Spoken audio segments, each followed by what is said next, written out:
Part 4. The Life and Teachings of Jesus. Paper 120. The Bestowal of Michael on Urantia. Assigned by Gabriel to supervise the restatement of the life of Michael when on Urantia and in the likeness of mortal flesh, I, the Melchizedek Director of the Revelatory Commission entrusted with this task, am authorized to present this narrative of certain events which immediately preceded the Creator Son's arrival on Urantia to embark upon the terminal phase of his universe bestowal experience. Before the events I am about to delineate, Michael of Nebadon had bestowed himself 6 times after the similitude of 6 differing orders of his diverse creation of intelligent beings. Then he prepared to descend upon Urantia in the likeness of mortal flesh, the lowest order of his intelligent will creatures, and, as such a human of the material realm, to execute the final act in the drama of the acquirement of universe sovereignty in accordance with the mandates of the divine paradise rulers of the universe of universes. In the course of each of these preceding bestowals, Michael not only acquired the finite experience of one group of his created beings, but he also acquired an essential experience in paradise cooperation which would, in and of itself, further contribute to constituting him the sovereign of his self-made universe.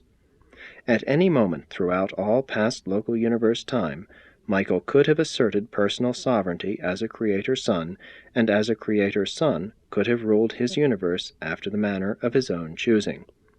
In such an event, Emmanuel and the associated paradise sons would have taken leave of the universe. But Michael did not wish to rule Nebadon merely in his own isolated right, as a Creator Son. He desired to ascend through actual experience in cooperative subordination to the Paradise Trinity to that high place in universe status where he would become qualified to rule his universe and administer its affairs with that perfection of insight and wisdom of execution which will sometime be characteristic of the exalted rule of the Supreme Being. He aspired not to perfection of rule as a Creator Son, but to supremacy of administration as the embodiment of the universe wisdom and the divine experience of the Supreme Being. Michael, therefore, had a double purpose in the making of these 7 bestowals upon the various orders of his universe creatures. First, he was completing the required experience in creature understanding which is demanded of all Creator Sons before they assume complete sovereignty. At any time a Creator Son may rule his universe in his own right, but he can rule as the supreme representative of the Paradise Trinity only after passing through the 7 universe creature bestowals. Second, he was aspiring to the privilege of representing the maximum authority of the Paradise Trinity which can be exercised in the direct and personal administration of a local universe. Accordingly, did Michael, during the experience of each of his universe bestowals, successfully and acceptably voluntarily subordinate himself to the variously constituted wills of the diverse associations of the persons of the Paradise Trinity.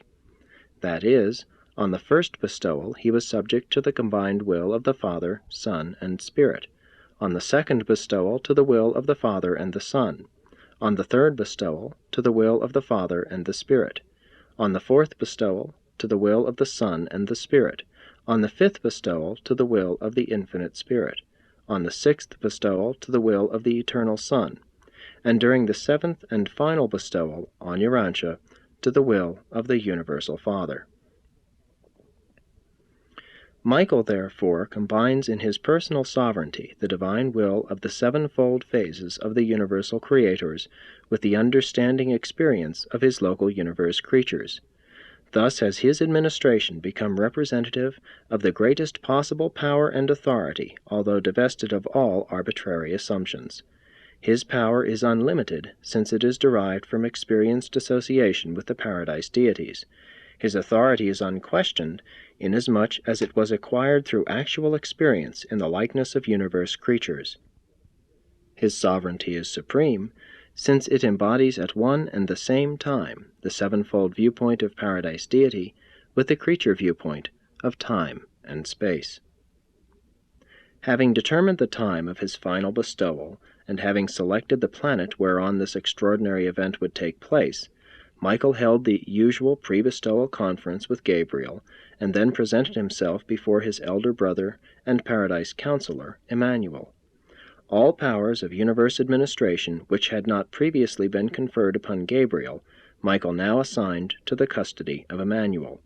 And just before Michael's departure for the Urantia incarnation, Emmanuel, in accepting the custody of the universe during the time of the Urantia bestowal, proceeded to impart the bestowal counsel, which would serve as the incarnation guide for Michael when he would presently grow up on Urantia as a mortal of the realm. In this connection, it should be borne in mind that Michael had elected to execute this bestowal in the likeness of mortal flesh, subject to the will of the Paradise Father. The Creator Son required instructions from no one in order to effect this incarnation for the sole purpose of achieving universe sovereignty. But he had embarked upon a program of the revelation of the Supreme, which involved cooperative functioning with the diverse wills of the Paradise deities. Thus, his sovereignty, when finally and personally acquired, would actually be all-inclusive of the sevenfold will of deity as it culminates in the Supreme. He had, therefore, 6 times previously been instructed by the personal representatives of the various paradise deities and associations thereof, and now he was instructed by the Union of Days, ambassador of the Paradise Trinity to the local universe of Nebadon, acting on behalf of the Universal Father. There were immediate advantages and tremendous compensations resultant from the willingness of this mighty Creator Son once more voluntarily to subordinate himself to the will of the Paradise deities, this time to that of the Universal Father. By this decision to effect such associative subordination, Michael would experience in this incarnation not only the nature of mortal man, but also the will of the Paradise Father of all. And further, he could enter upon this unique bestowal with the complete assurance not only that Emmanuel would exercise the full authority of the Paradise Father in the administration of his universe during his absence on the Urantia bestowal, but also with the comforting knowledge that the Ancients of Days of the super-universe had decreed the safety of his realm throughout the entire bestowal period. And this was the setting of the momentous occasion when Emmanuel presented the 7th bestowal commission. And from this pre-bestowal charge of Emmanuel to the universe ruler, who subsequently became Jesus of Nazareth, Christ Michael, on Urantia, I am permitted to present the following excerpts.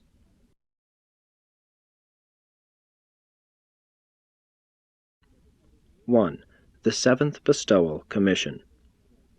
My Creator Brother, I am about to witness your 7th and final universe bestowal. Most faithfully and perfectly have you executed the 6 previous commissions, and I entertain no thought but that you will be equally triumphant on this, your terminal sovereignty bestowal.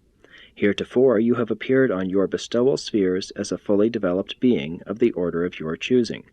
Now you are about to appear upon Urantia, the disordered and disturbed planet of your choice, not as a fully developed mortal, but as a helpless babe. This, my comrade, will be a new and untried experience for you. You are about to pay the full price of bestowal and to experience the complete enlightenment of the incarnation of a Creator in the likeness of a creature. Throughout each of your formal bestowals, you have voluntarily chosen to subject yourself to the will of the 3 paradise deities and their divine interassociations. Of the 7 phases of the will of the Supreme, you have in your previous bestowals been subject to all but the personal will of your Paradise Father.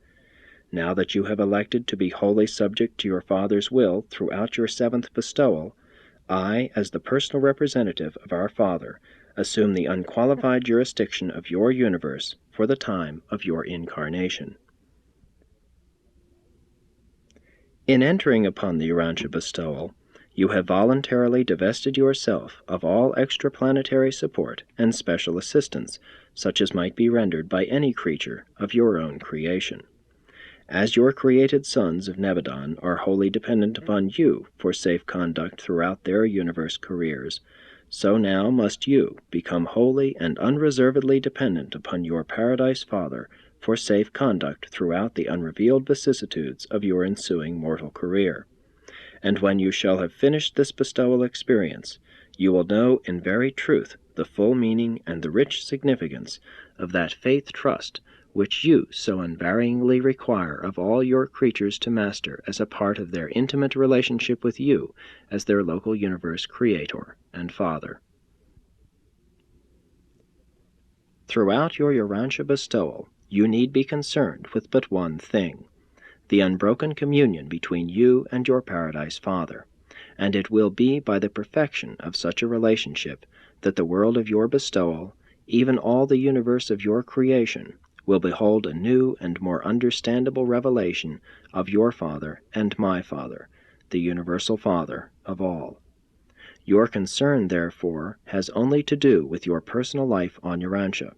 I will be fully and efficiently responsible for the security and unbroken administration of your universe from the moment of your voluntary relinquishment of authority until you return to us as universe sovereign, confirmed by Paradise, and receive back from my hands not the vicegerent authority which you now surrender to me, but instead the supreme power over and jurisdiction of your universe. And now, that you may know with assurance that I am empowered to do all that I am now promising, knowing full well that I am the assurance of all Paradise for the faithful performance of my word, I announce to you that there has just been communicated to me a mandate of the Ancients of Days on Uversa, which will prevent all spiritual jeopardy in Nebadon throughout the period of your voluntary bestowal. From the moment you surrender consciousness, upon the beginning of the mortal incarnation, until you return to us as the supreme and unconditional sovereign of this universe of your own creation and organization, nothing of serious import can happen in all Nebadon. In this interim of your incarnation, I hold the orders of the Ancients of Days, which unqualifiedly mandate the instantaneous and automatic extinction of any being guilty of rebellion or presuming to instigate insurrection in the universe of Nebadon while you are absent on this bestowal. My brother, in view of the authority of Paradise inherent in my presence and augmented by the judicial mandate of Uversa, your universe and all its loyal creatures will be secure during your bestowal. You may proceed upon your mission with but a single thought, the enhanced revelation of our Father to the intelligent beings of your universe. As in each of your previous bestowals, I would remind you that I am recipient of your universe jurisdiction as brother trustee. I exercise all authority and wield all power in your name. I function as would our Paradise Father, and in accordance with your explicit request that I thus act in your stead. And such being the fact, all this delegated authority is yours again to exercise at any moment you may see fit to requisition its return. Your bestowal is, throughout, wholly voluntary. As a mortal incarnate in the realm, you are without celestial endowments, but all your relinquished power may be had at any time you may choose to reinvest yourself with universe authority. If you should choose to reinstate yourself in power and authority, remember, it will be wholly for personal reasons, since I am the living and supreme pledge whose presence and promise guarantee the safe administration of your universe in accordance with your Father's will. Rebellion, such as has 3 times occurred in Nebadon, cannot occur during your absence from Salvington on this bestowal. For the period of the Urantia bestowal, the Ancients of Days have decreed that rebellion in Nebadon shall be invested with the automatic seed of its own annihilation. As long as you are absent on this final and extraordinary bestowal, I pledge, with Gabriel's cooperation, the faithful administration of your universe. And as I commission you to undertake this ministry of divine revelation and to undergo this experience of perfected human understanding, I act in behalf of my Father and your Father, and offer you the following counsel, which should guide you in the living of your earth life as you become progressively self-conscious regarding the divine mission of your continued sojourn in the flesh. 2. The bestowal limitations. 1. In accordance with the usages and in conformity with the technique of Sonarrington, in compliance with the mandates of the Eternal Son of Paradise, I have provided in every way for your immediate entrance upon this mortal bestowal, in harmony with the plans formulated by you and placed in my keeping by Gabriel. You will grow up on Urantia as a child of the realm, complete your human education, all the while subject to the will of your Paradise Father, live your life on Urantia as you have determined, terminate your planetary sojourn, and prepare for ascension to your Father to receive from him the supreme sovereignty of your universe. 2. Apart from your Earth mission and your universe revelation, but incidental to both, I counsel that you assume, after you are sufficiently self-conscious of your divine identity, the additional task of technically terminating the Lucifer rebellion in the system of Satania, and that you do all this as the Son of Man. Thus, as a mortal creature of the realm, in weakness made powerful by faith submission to the will of your Father, I suggest that you graciously achieve all that you have repeatedly declined arbitrarily to accomplish by power and might, when you were so endowed at the time of the inception of this sinful and unjustified rebellion. I would regard it as a fitting climax of your mortal bestowal if you should return to us as the Son of Man, planetary prince of Urantia, as well as the Son of God, supreme sovereign of your universe. As a mortal man, the lowest type of intelligent creature in Nebadon, meet and adjudicate the blasphemous pretensions of Caligastia and Lucifer, and, in your assumed humble estate, forever end the shameful misrepresentations of these fallen children of light. Having steadfastly declined to discredit these rebels through the exercise of your creator prerogatives, now it would be fitting that you should, in the likeness of the lowest creatures of your creation, wrest dominion from the hands of these fallen sons, and so would your whole local universe in all fairness clearly and forever recognize the justice of your doing in the role of mortal flesh those things which mercy admonished you not to do by the power of arbitrary authority. And having thus by your bestowal established the possibility of the sovereignty of the Supreme in Nebadon, you will in effect have brought to a close the unadjudicated affairs of all preceding insurrections, notwithstanding the greater or lesser time lag involved in the realization of this achievement. By this act the pending dissensions of your universe will be in substance liquidated, and with the subsequent endowment of supreme authority over your universe, similar challenges to your authority can never recur in any part of your great personal creation. 3. When you have succeeded in terminating the Urantia secession, as you undoubtedly will, I counsel you to accept from Gabriel the conference of the title of Planetary Prince of Urantia, as the eternal recognition by your universe of your final bestowal experience, and that you further do any and all things consistent with the purport of your bestowal to atone for the sorrow and confusion brought upon Urantia by the Caligastia betrayal and the subsequent Adamic default. 4. In accordance with your request, Gabriel and all concerned will cooperate with you in the expressed desire to end your Urantia bestowal with the pronouncement of a dispensational judgment of the realm, accompanied by the termination of an age, the resurrection of the sleeping mortal survivors, and the establishment of the dispensation of the bestowed Spirit of Truth. 5. As concerns the planet of your bestowal and the immediate generation of men living thereon at the time of your mortal sojourn, I counsel you to function largely in the role of a teacher. Give attention first to the liberation and inspiration of man's spiritual nature. Next, illuminate the darkened human intellect, heal the souls of men, and emancipate their minds from age-old fears. And then, in accordance with your mortal wisdom, minister to the physical well-being and material comfort of your brothers in the flesh.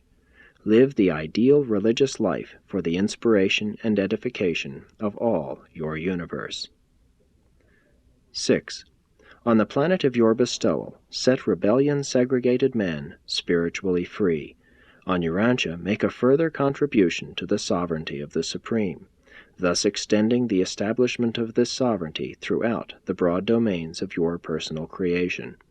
In this, your material bestowal in the likeness of the flesh, you are about to experience the final enlightenment of a time-space creator, the dual experience of working within the nature of man with the will of your Paradise Father. In your temporal life, the will of the finite creature and the will of the infinite Creator are to become as one, even as they are also uniting in the evolving deity of the Supreme Being. Pour out upon the planet of your bestowal the Spirit of Truth, and thus make all normal mortals on that isolated sphere immediately and fully accessible to the ministry of the segregated presence of our Paradise Father, the Thought Adjusters of the realms. 7. In all that you may perform on the world of your bestowal, bear constantly in mind that you are living a life for the instruction and edification of all your universe. You are bestowing this life of mortal incarnation upon Urantia, but you are to live such a life for the spiritual inspiration of every human and superhuman intelligence that has lived, now exists, or may yet live on every inhabited world which has formed, now forms, or may yet form a part of the vast galaxy of your administrative domain. Your earth life in the likeness of mortal flesh shall not be so lived as to constitute an example for the mortals of Urantia in the days of your earthly sojourn, nor for any subsequent generation of human beings on Urantia or on any other world. Rather, shall your life in the flesh on Urantia be the inspiration for all lives upon all Nebadon worlds throughout all generations in the ages to come. 8. Your great mission to be realized and experienced in the mortal incarnation is embraced in your decision to live a life wholeheartedly motivated to do the will of your Paradise Father, thus to reveal God, your Father, in the flesh, and especially to the creatures of the flesh. At the same time, you will also interpret with a new enhancement our Father to the supermortal beings of all Nebadon. Equally with his ministry of new revelation and augmented interpretation of the Paradise Father to the human and the superhuman type of mind, you will also so function as to make a new revelation of man to God. Exhibit in your one short life in the flesh, as it has never before been seen in all Nebadon, the transcendent possibilities attainable by a God-knowing human during the short career of mortal existence, and make a new and illuminating interpretation of man and the vicissitudes of his planetary life to all the superhuman intelligences of all Nebadon and for all time. You are to go down to Urantia in the likeness of mortal flesh, and living as a man in your day and generation, you will so function as to show your entire universe the ideal of perfected technique in the supreme engagement of the affairs of your vast creation, the achievement of God seeking man and finding him, and the phenomenon of man seeking God and finding him. And doing all of this to mutual satisfaction, and doing it during one short lifetime in the flesh. 9.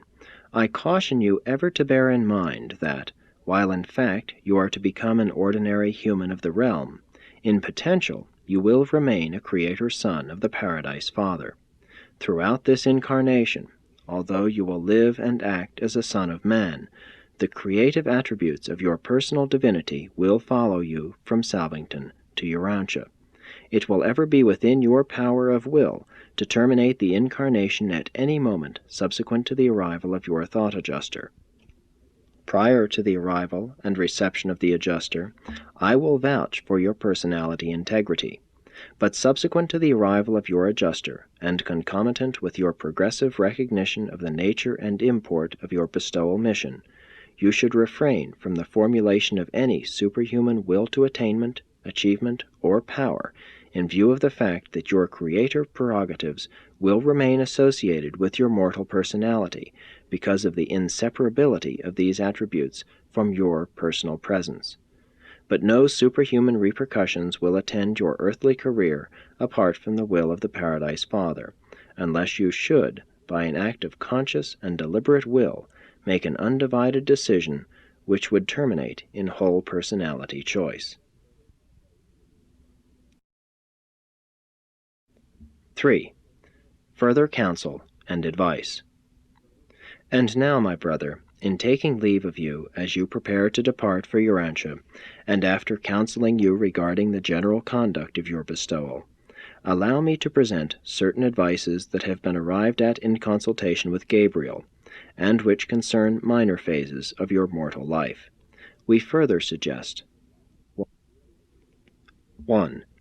That in the pursuit of the ideal of your mortal earth life, you also give some attention to the realization and exemplification of some things practical and immediately helpful to your fellow men. 2. As concerns family relationships, give precedence to the accepted customs of family life as you find them established in the day and generation of your bestowal. Live your family and community life in accordance with the practices of the people among whom you have elected to appear. 3.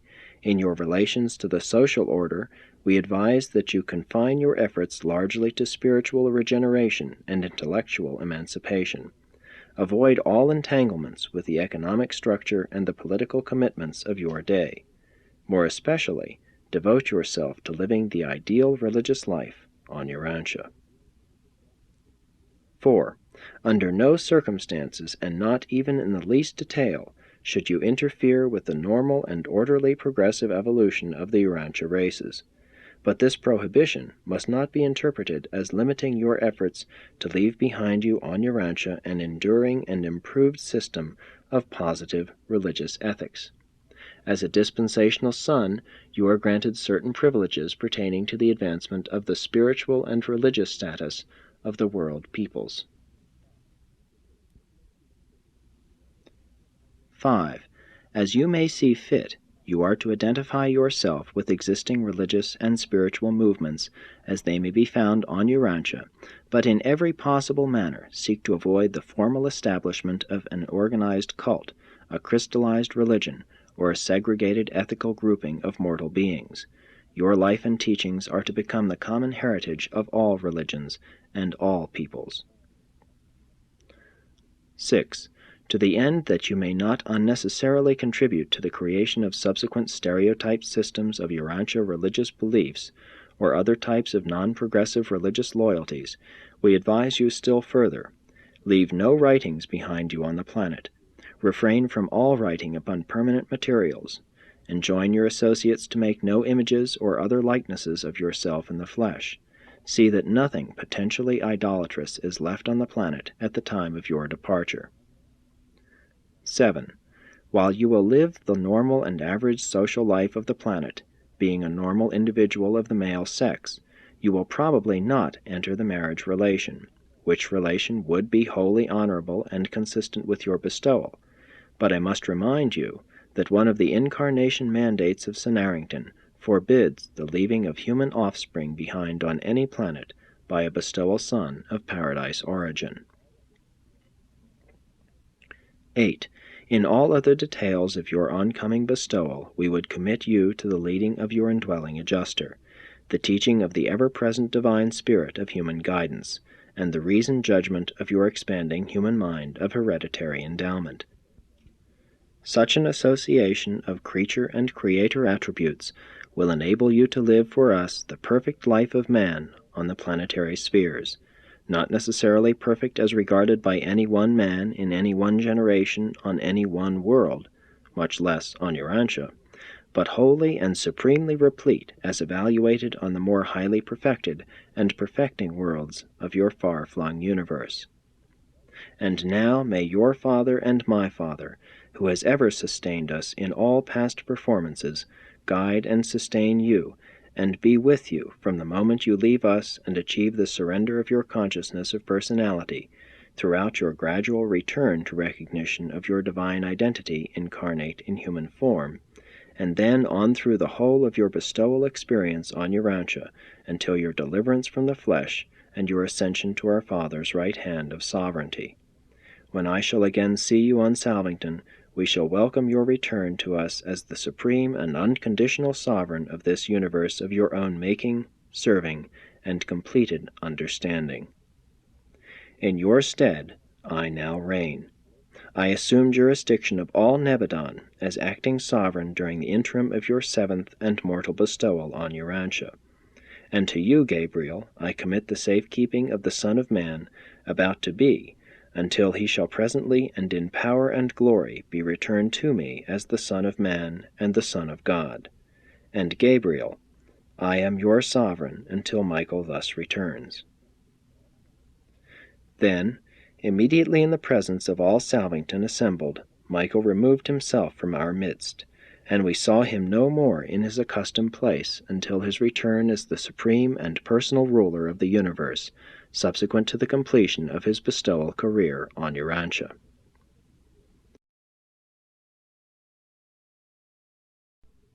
(4) The Incarnation, making two, one. And so certain unworthy children of Michael, who had accused their Creator Father of selfishly seeking rulership and indulged the insinuation that the Creator Son was arbitrarily and autocratically upheld in power by virtue of the unreasoning loyalty of a deluded universe of subservient creatures, were to be silenced forever, and left confounded and disillusioned by the life of self-forgetful service which the Son of God now entered upon as the Son of Man, all the while subject to the will of the Paradise Father. But make no mistake, Christ Michael, while truly a dual origin being, was not a double personality. He was not God in association with man, but rather God incarnate in man, and he was always just that combined being. The only progressive factor in such a non-understandable relationship was the progressive, self-conscious realization and recognition, by the human mind, of this fact of being God and man. Christ Michael did not progressively become God. God did not, at some vital moment in the earth life of Jesus, become man. Jesus was God and man, always and even forevermore. And this God and this man were, and now are, one, even as the Paradise Trinity of three beings is in reality one deity. Never lose sight of the fact that the supreme spiritual purpose of the Michael bestowal was to enhance the revelation of God. Urantia mortals have varying concepts of the miraculous, but to us who live as citizens of the local universe there are few miracles, and of these by far the most intriguing are the incarnational bestowals of the Paradise Sons. The appearance in and on your world, by apparently natural processes, of a divine Son we regard as a miracle, the operation of universal laws beyond our understanding. Jesus of Nazareth was a miraculous person.